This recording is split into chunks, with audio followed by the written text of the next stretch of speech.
അഗ്നിസാക്ഷി ഭാഗം 4. കാശിനാഥൻ തന്നെ മുറിയിലേക്ക് നടന്നു.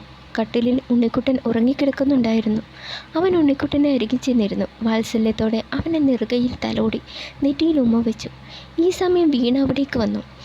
അവൾ വന്ന് ഉണ്ണിക്കുട്ടനെ എടുക്കാൻ ഒരുങ്ങിയതും അവൻ തടഞ്ഞു. നീ ഇതെങ്ങോട്ടാ കുഞ്ഞിനെ എടുത്തുകൊണ്ട് പോകാൻ ഒരുങ്ങുന്നത്? അത് ഞാനും മോനും അപ്പുറത്തെ റൂമിൽ കിടന്നോളാം. എന്തിന്? അത് ഇന്നു മുതൽ ശ്രീപാർവതിക്കല്ലേ ഈ മുറിയിൽ സ്ഥാനം. എന്നാര് പറഞ്ഞു? നീയും മോനും ഈ മുറിയിൽ നിന്ന് എങ്ങും പോണില്ല, കേട്ടല്ലോ, അവൻ കടുത്ത സ്വരത്തിൽ പറഞ്ഞു. കാശിയേട്ടാ, അത് അവളിപ്പോൾ കാശിയേട്ടൻ്റെ ഭാര്യയല്ലേ. എന്ന് വെച്ച് ഈ മുറിയിൽ തന്നെ അവൾക്ക് കിടക്കണമെന്നുണ്ടോ? ഇവിടെ വേറെ മുറിയില്ലേ? നിങ്ങൾ രണ്ടാളും ഒരുമിച്ചല്ലേ ഇനി കഴിയേണ്ടത്. ഒരു താലി കിട്ടിയെന്ന് വെച്ച് ഒരുമിച്ച് കഴിയണമെന്ന് നിയമമൊന്നുമില്ലല്ലോ. മാത്രമല്ല, അത് ഞാൻ എൻ്റെ ഇഷ്ടത്തോടെ കിട്ടിയതല്ല, അവളെന്നെ ഭീഷണിപ്പെടുത്തി കിട്ടിച്ച താലിയാണ്. അതുകൊണ്ട് തന്നെ ആ ബന്ധം ഞാൻ ഒരിക്കലും അംഗീകരിക്കില്ല, അവൻ പറഞ്ഞു. വീണ അവനെ ഉറ്റുനോക്കി. എന്തിനാ കാശിയേട്ടാ എൻ്റെ മുന്നിൽ ഇങ്ങനെയൊക്കെ കാട്ടണത്? കാശിനാഥന് എത്രമാത്രം പ്രിയപ്പെട്ടവളായിരുന്നു ശ്രീപാർവതി എന്ന് എനിക്ക് നന്നായി അറിയാം. ഇങ്ങനെയൊക്കെ പറയുന്നുണ്ടെങ്കിലും ആ മനസ്സിൽ അവളുണ്ടെന്ന് എനിക്കറിയാം.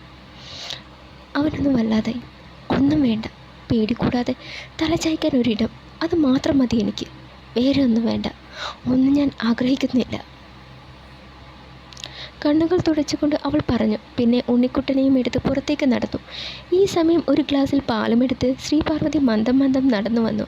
കുഞ്ഞുമായി വരുന്ന വീണയെ ഗർവോടൊന്ന് നോക്കി പുച്ഛത്തോടെ ഒന്ന് ചിറികൂട്ടി. വീണ ഉണ്ണിക്കുട്ടനെയും എടുത്ത് അടുത്ത മുറിയിൽ കയറി കതകടച്ചു. വീണ പറഞ്ഞതൊക്കെ ഓർത്ത് വിഷമിച്ച് നിൽക്കുകയായിരുന്നു കാശിനാഥൻ. അപ്പോഴാണ് പാർവതി ആ മുറിയിലേക്ക് കടന്നു വന്നത്. കൊലുസിൻ്റെ കിലുക്കം കേട്ട് അവൻ പതിയെ മുഖമുയർത്തി നോക്കി. സെറ്റും മുണ്ടും ഉടുത്ത് തലയിൽ മുല്ലപ്പൂ ചൂടി തൻ്റെ മുന്നിൽ വന്നു നിൽക്കുന്ന അവളെ കണ്ട് അവൻ ഒരു നിമിഷം അന്തം വിട്ട് നിന്നുപോയി. ആ കണ്ണുകളിൽ പഴയ പ്രണയഭാവം വിടർന്നു. പാല്, അവരെ നേരെ ഗ്ലാസ് നീട്ടിക്കൊണ്ട് നാണത്തോടെ അവൾ പറഞ്ഞു. അപ്പോഴാണ് അവൻ ചിന്തയിൽ നിന്നും ഞെട്ടി ഉണർന്നത്. അവൻ പകച്ചുകൊണ്ട് ചുറ്റും നോക്കി. കണ്ണേരിന് എന്തായി നോക്കുന്നേ? ഇതാ പാല് കുടിക്ക്, അവൾ പറഞ്ഞു. അവൻ കോപത്തോടെ അവളെ നോക്കി. പാലോ? എന്തിന്? എനിക്കൊന്നും വേണ്ട, അവൻ മുഖം വെട്ടിച്ചു. അങ്ങനെ പറയില്ല കണ്ടിട്ടാ, ഇന്ന് നമ്മളാ ആദ്യ രാത്രിയല്ലേ? ആദ്യ രാത്രിയല്ല, മിണ്ടാതെ അവിടെ എവിടെയെങ്കിലും പോയിട്ട് ചുരുന്നുകൂടി കിടന്നോണം, ഇല്ലെങ്കിൽ ഇത് നിൻ്റെ കാളരാത്രി ആയിരിക്കും, അവൻ പറഞ്ഞു. ആഹാ, അത് കൊള്ളാമല്ലോ, മൂലയ്ക്ക് എവിടെയെങ്കിലും പോയി ചുരുണ്ടുകൂടാ ഞാനെന്താ പാമ്പിൻ കുഞ്ഞാണോ? ഞാൻ ഈ കട്ടിലിൽ കിടന്നോളാം, അതും പറഞ്ഞ് പാല് ടീപ്പോയിൽ വെച്ച് അവൾ ചെന്ന് കട്ടിലിലിരുന്നു. അതുകണ്ട് അവന് ദേഷ്യം വന്നു. പറ്റില്ല, ഇതെൻ്റെ കട്ടില, ഇവിടെ ഞാൻ കിടക്കും, നീ വേണേ തറയിൽ പാവിരിച്ചെങ്ങാനും കിടന്നോ.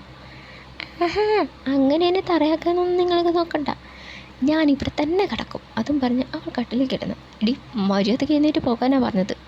ഇല്ല, ഞാനേ നിങ്ങളുടെ ഭാര്യയാണ്, നിങ്ങൾ എവിടെയുണ്ട് അവിടെ ഞാനും ഉണ്ടാകും, അവൾ കൂസലില്ലാതെ പറഞ്ഞു.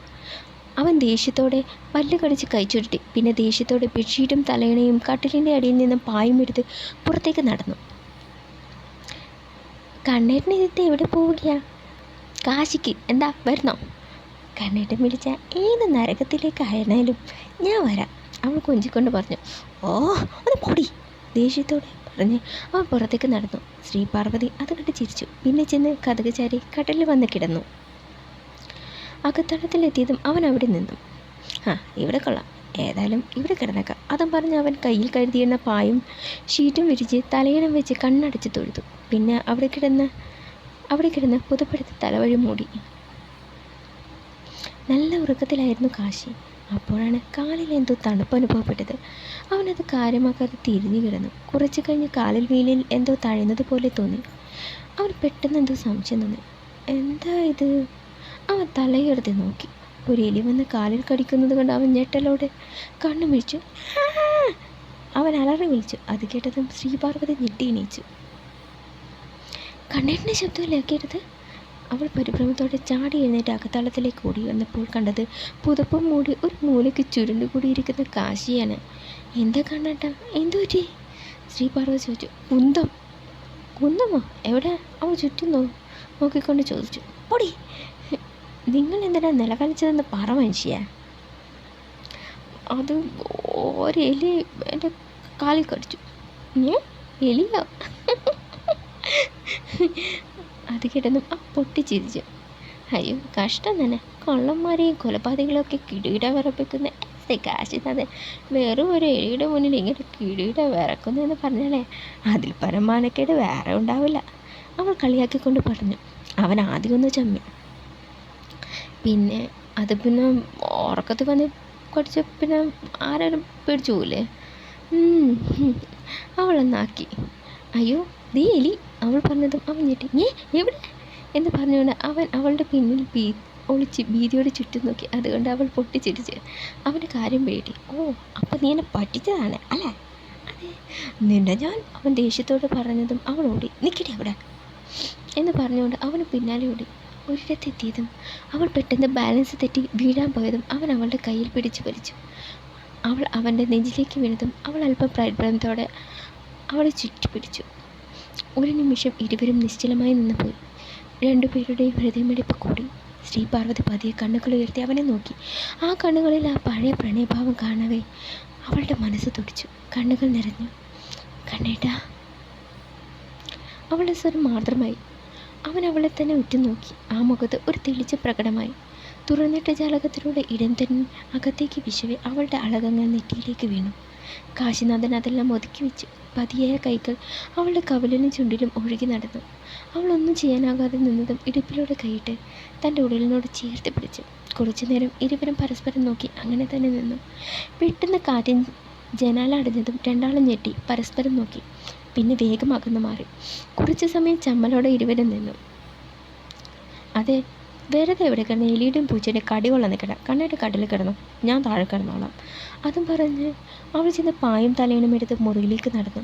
ഒന്ന് സംശയിച്ചു നിന്ന ശേഷം അവന് പിന്നാലെ ചെന്നു. അകത്തേക്ക് കടന്നപ്പോൾ പായ നിലത്ത് വിരിച്ച് കിടക്കാൻ ഒരുങ്ങുന്ന ശ്രീപാർവതി. അത് കണ്ട് അവന് എന്തോ വിഷമം തോന്നി. വെറുതെ തണുപ്പിന് കിടന്ന് വല്ല അസുഖവും പിടിപ്പിക്കണ്ട, കടലിൽ കയറി കിടക്ക്. അവൻ പറഞ്ഞത് കേട്ട് അത്ഭുതത്തോടെ അവൾ അവനെ നോക്കി. അപ്പോൾ കണ്ണിട്ട് താഴെ കിടക്കാനാ? അത് വേണ്ട. അയ്യടാ എൻ്റെ പട്ടി കിടക്കും. പിന്നെ അവൾ മനസ്സിലാവാതെ ചോദിച്ചു. ഇതേ ഡബിൾ കോട്ട, 4 ആൾക്ക് സുഖമായി കിടക്കാം. നീ അങ്ങേ മൂലക്ക് കിടന്നോ, ഞാൻ ഇങ്ങേ മൂലക്ക് കിടക്കും. അതും പറഞ്ഞു ഒരു ഉറപ്പെടുത്ത് നീളത്തെ ചുറ്റി കട്ടിലിൻ്റെ നടുവിൽ വെച്ചു. അവൾ അന്തം വിട്ടത് നോക്കി. ഇതാണ് നമ്മുടെ ബോർഡർ. ഇത് താണ്ട് നീ അങ്ങോട്ട് വരരുത്, ഞാൻ ഇങ്ങോട്ട് പോയില്ല, പോരാ. അവൻ പറഞ്ഞു ശരി. അവൾ പറഞ്ഞു. പിന്നെ രണ്ടാളും കട്ടിലിൽ കിടന്നു. തുടരും.